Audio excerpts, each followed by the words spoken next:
We divide 217 by 5 in a long division method.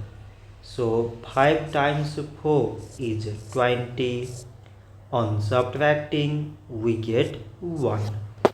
So now we put down this 7 and it is 17. 5 times 3 is 15. On subtracting we get 2.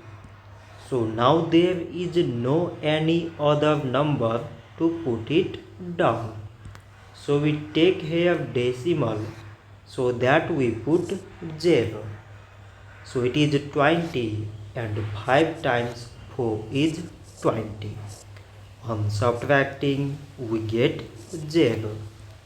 So 217 divided by 5 is 43.4.